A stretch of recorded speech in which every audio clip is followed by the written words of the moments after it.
우리 이번 수양회를 통해서 우리 각자의 심령에 이 큰 소망과 결단이 있기를 기도드립니다. 네. 그런데 저는 종종 길을 가다가 또 때로는 차를 운전하다가 그리고 책상에 가만히 앉아있다가 문득 생각을 합니다. 내가 어떻게 목자가 되었을까? 내가 그런 자격이 있나? 내가 그런 인격이 되어 있나? 참 그런 생각이 들면 참 부끄러워집니다. 몸들 빠르고 합니다. 제 친구인 우리 김승원 목자는 뒤에 계실 텐데 참 멋진 분입니다. 참 내적으로 아주 이렇게 젠틀한 그런 분이십니다. 온유하고 아주 품격 있는 그런 분이십니다. 또 위아래로 우리 원인이 목자님, 또 아넬리아 목자님, 느헤미야 목자님 이런 분들은 아주 대단한 큰 하나님의 종이기도 하고 아주 참 멋진 이런 분들입니다.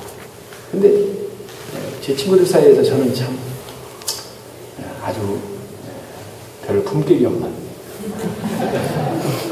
좀 덜 대먹은 그런 사람입니다. 근데 이런 저도 참 이렇게 목자하는 것을 보면 제 자신이 참 신기할 때가 있습니다. 참 얼굴이 참 부끄럽기도 하고 몸둘 바를 모를 때가 있습니다. 그러면 저 같은 사람은 그만 따라야 합니까? 오늘 말씀은 주님을 따르는 사람에게 당연하면서도 또 그리고 꼭 필요한 말씀입니다. 우리 이호서 목자님이 저에게 이호서 목자님이 학생 수양회를 섬기는 팀의 팀장이십니다. 근데 저한테 새벽 기도에 말씀을 해라 하고 딱 명령을 이렇게 했습니다. 이분이 이 수양회를 섬기기 위해서 얼마나 수고하는가를 제가 알기 때문에 제가 아무 말 하지 않고 이 말씀대로 하는데, 그래서 새벽 기도 말씀을 어떤 말씀이 좋을까 생각하다가 나를 따르라 하고 하는 이 말씀을 따르는 우리 학생 목자님들에게, 그리고 제게 생각하면서 로마서 8장 2절 말씀이 좋겠다 생각하고 이 말씀을 오늘 함께 묵상하고자 합니다. 로마서 8장은 이렇게 시작합니다. 그러므로 이제 그리스도 예수 안에 있는 자에게는 결코 정죄함이 없나니. 그러므로 정죄함이 없다. 여러분, 그러므로 정죄함이 없다. 그럼 어떻게 됩니까? 그러므로. 이 말은 본래는 정죄함을 받아야 한다라고 하는 뜻입니다. 그런데 중간에 어떤 변수, 어떤 일이 생겼습니다. 그래서 그로 인해서 정죄를 받지 않게 되었습니다. 그리스도 예수 안에 있는 자는 죄와 죽음으로부터 구원을 받고 예수님을 따르는 사람입니다. 예수님 안에 있는 사람은 예수님을 따르는 사람입니다. 나를 따르라, 나를 따라오라.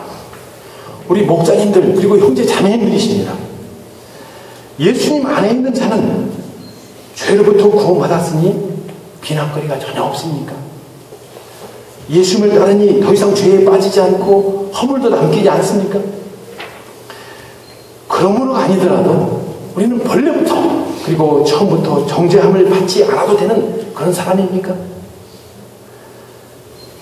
저는 예수님 밖에 있을 때는 심히 문제 있는 부끄러운 사람이었고, 예수님 안에서도 좀 덜 부끄럽기는 하지만 여전히 부끄럽습니다. 여전히 저는 정죄받아 마땅합니다. 예수님을 따르는데 제가 왜 이럴까요? 예수님 제가 밖에 있는 것입니까?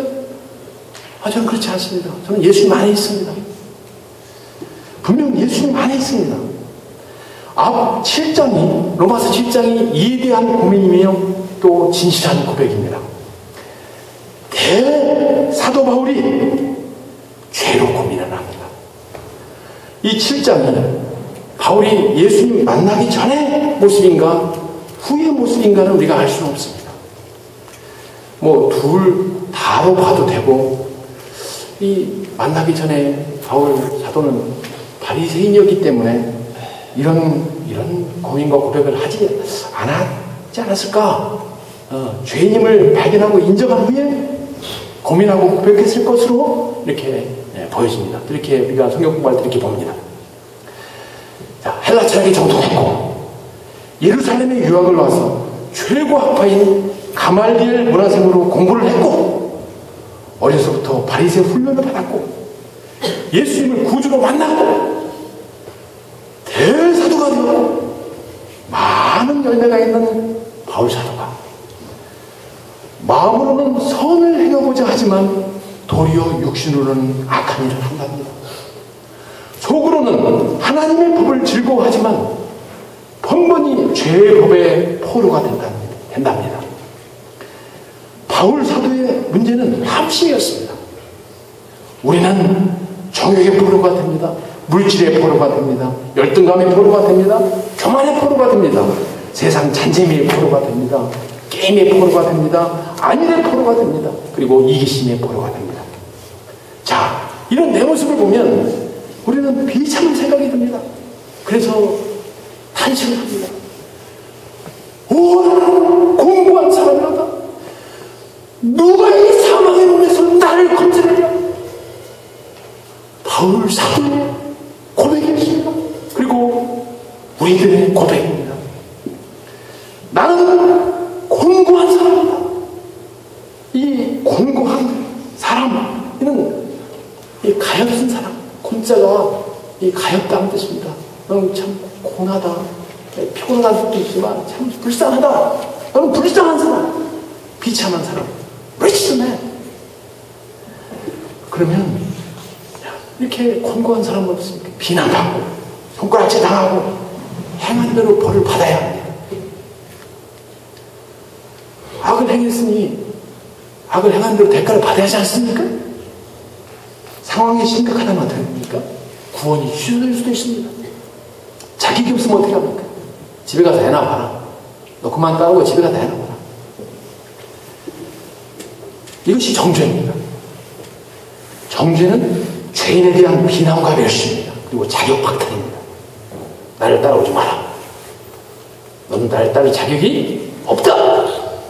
왜? 따르라고 했는데 그 모양이니까 그만 따르라. 우리가 잘 알다시피 예수님을 따르는 것은 감사며 감격이며 감동입니다. 예수님 안에 있는 사람은 누구도 이렇게 되고 싶지 않습니다. 예수님 안에 있는 것이 얼마나 복된 것인가, 이것을 아는 사람은 누구도 이렇게 이런 자격박탈과 같은 이런 신세, 이런 취급을 받고 싶지 않습니다. 어제 소감에서 우리 한 분이 종로 일부의 한 형제님이 친구들로부터 작은 소외를 받아서 밥 먹으러 갈 때 친구들끼리 우르르 가고 혼자 남아서 이렇게 따돌림 받아서 간 것만 해도 인생에 큰 아픔과 상처가 되었다고 했습니다. 그런데 하물며 정죄를 받으면 얼마나 고통스럽고 슬프겠습니까? 우리는 흔들리지 않고 예수님을 잘 따르고 싶습니다. 한눈 팔지 않고 잘 따르고 싶습니다. 넘어지지 않고 잘 따르고 싶습니다. 불쌍한 사람이 아니라 자랑스러운 사람, 비참한 사람이 아니라 당당한 사람이 되고 싶습니다. 그런데 사도 바울이 꼭 고백한 대로 우리 마음의 소원대로 되지 않습니다. 넘어지고 깨지고 터집니다. 피를 흘리며 기진 맺진합니다. 그러니 우리는 바울 사도가 그러셨는데 우리는 말해서 무엇하겠습니까? 자, 그런데 정죄받아야 할 이런 우리에게 무슨 일이 생겼습니까? 예수님 안에 있는 자에게 정죄함이 없는 이유가 무엇입니까? 2절 말씀을 보겠습니다. 다 같이 읽겠습니다. 2절 말씀 시작. 이는 그리스도 예수 안에 있는 생명의 성령의 법이 죄와 사망의 법에서 너를 해방하였습니다. 죄와 사망의 법은 죄와 사망의 법입니다. 죄가 있으면 가차없이 죽이는 법입니다. 죄 있냐? 죽어라. 긍휼이 없고 자비가 없습니다. 그러면 어떻게 되겠습니까? 사람들은 죄를 꼭꼭 감추려고 할 것입니다. 자기 약점을 보여주지 않으려고 긴장을 할 것입니다. 그리고 있다면 거짓과 위선으로 살 것입니다. 그리고 하나씩 가면을 가지고 다닐 것입니다. 그런 것은 어떻습니까? 거짓 때문에. 그리고 불안합니다. 움츠러듭니다. 서로 자기를 감추기 때문에 마음을 주지 않기 때문에 삭막합니다. 그렇게 하더라도 결과는 사망입니다. 왜냐하면 죄는 감춘다고 감추어지는 것이 아니기 때문입니다. 죄와 사망의 법 아래서 우리는 소망이 없습니다. 바로 이런 세계가 정죄의 세계입니다. 그러나 예수님 안에는 생명을 주는 성령의 법이 있습니다. 성령의 법은 우리 로마서 전체, 앞부분 로마서 전체를 통해 정리해보면 예수님의 피로 말미암아 씻음 받는 것, 예수님의 피로 위로감 받는 것, 그리고 용서받는 것을 말합니다. 성령께서 이러한 구원을 이루시고 또 확증하십니다. 그래서 성령의 법입니다. 여기서 예수님 안에서가 중요합니다. 아무에게나 정죄가 없는 것이 아닙니다. 극악한 살인범을 정죄하지 않는 것이 아닙니다. 남에게 해를 끼치는 자를 정죄하는 것이 아닙니다. 예수님 밖에서는 죄와 사망의 법이 지배합니다. 예수님 밖에서 예수님을 따르는 길이 아닌 다른 길은 그 끝이 멸망에 이릅니다.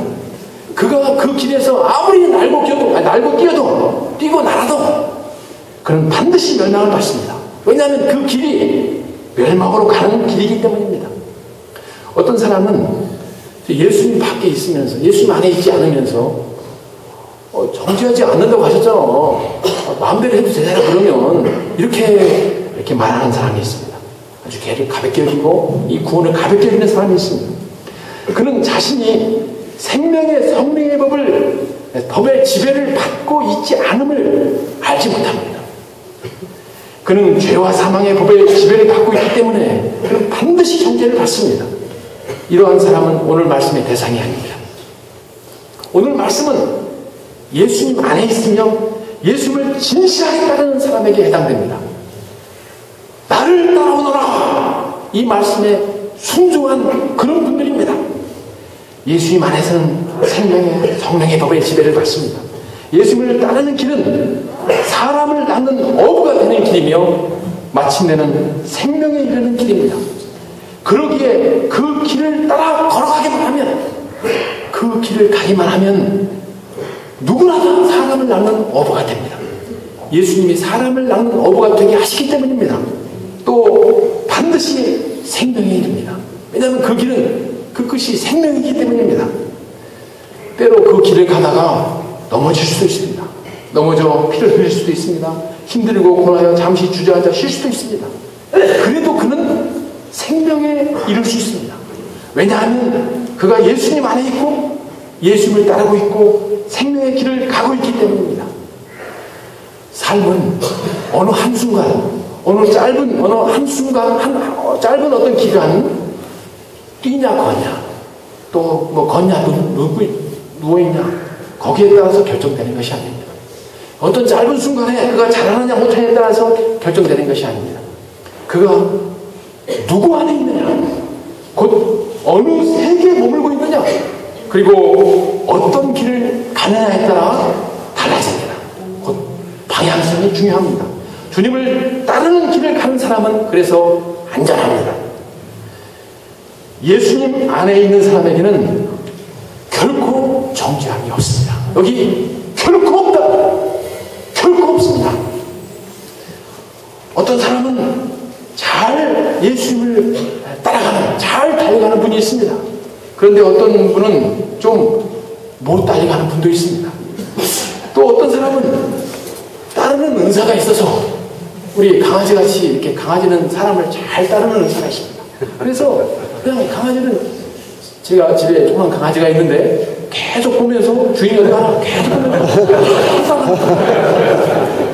자기 딱 저분이 내 주인이다, 내가 저분을 따르고 강아지는 딱 마음의 결정이 되는 순간에 강아지는 계속해서 주인을 보면서 쳐다보고, 그래서 저는 강아지를 보면서 너는 따르는 은사가 있다. 그런데 어떤 분, 이것도 은사입니다. 그런데 어떤 분은 좀 둔한 분이 있습니다. 좀 둔해서 따르기는 따르는데 저 뒤쳐져서 따르는 분도 있습니다. 자, 그래도 정죄함이 없습니다. 예수님 안에 있는 사람이라면, 예수님을 따르는 사람이라면, 저는 얼마 되지 않는 목자 생활을 통해서 예수님 안에 있는 사람을 정죄하지 않는 주님의 특별한 뜻을 두 가지를 발견했습니다. 물론 무조건 정죄하지 않으시지만 이래서 정죄하지 않으시는구나. 그걸 좀 두 가지를 발견했습니다. 잘 따르면 뭐 말할 것도 없이 좋습니다. 그냥 잘 따라가시면 됩니다. 그냥 계속 잘 따라가시면 그분은 그분대로 주님께 귀하게 쓰임 받으실 것이고, 또 그런 분들 중에 아주 큰 하나님의 사람들이 나오겠어요. 하나님의 사람을 하나님은 쓰실 것입니다. 그런데 당장은 잘 못 따르는 사람도 좋은 점이 있습니다. 그런 사람이 나중에는 더 확실하게 따르는 것을 보십니다. 마치 큰 배가 돌려면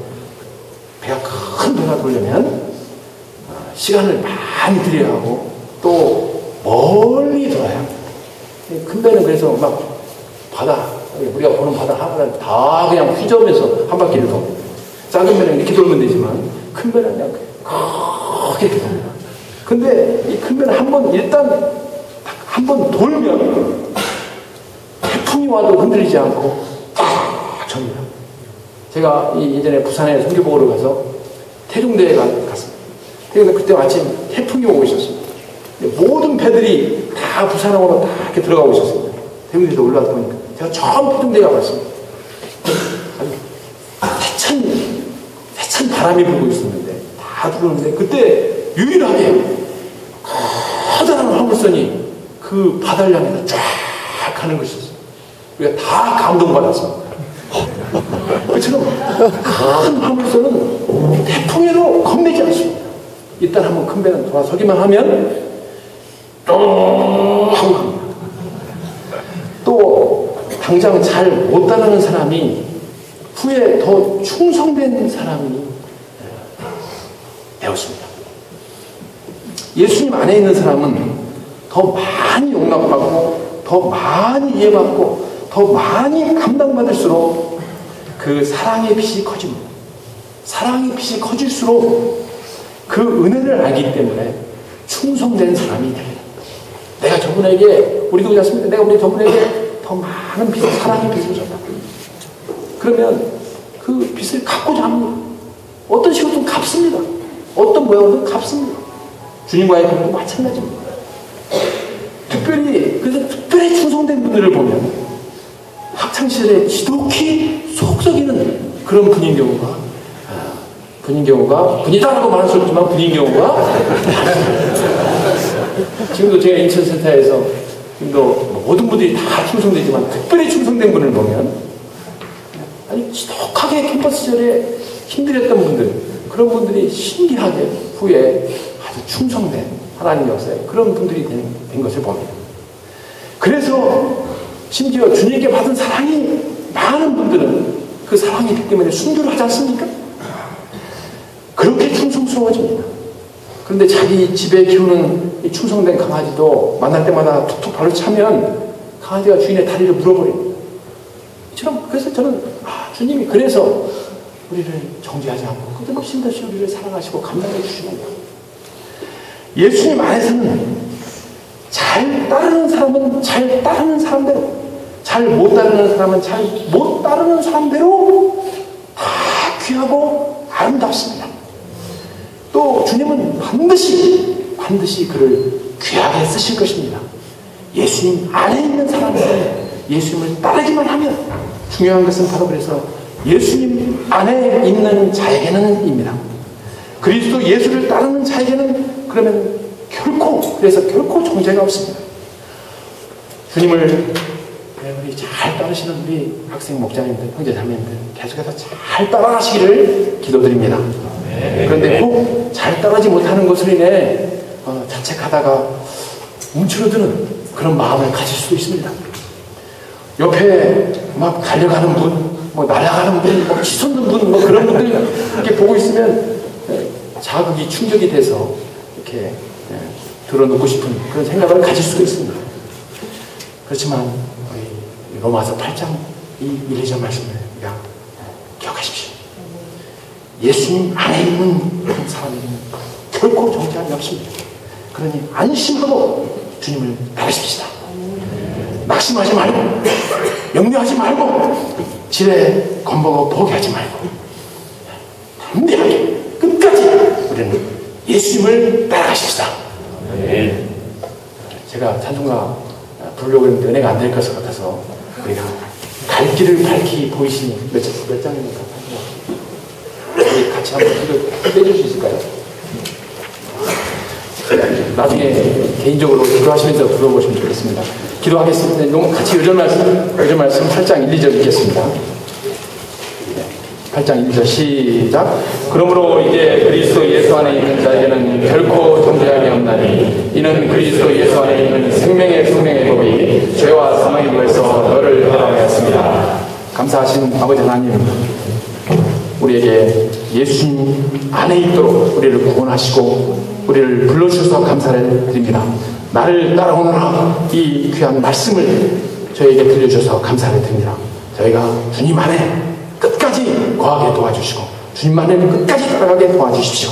그래서 사람을 낚는 업으로 저희가 쓰임받게 도와주십시오. 생명에 이르게 도와주십시오. 예수 그리스도 이름으로 기도드렸습니다. 아멘. 기도하고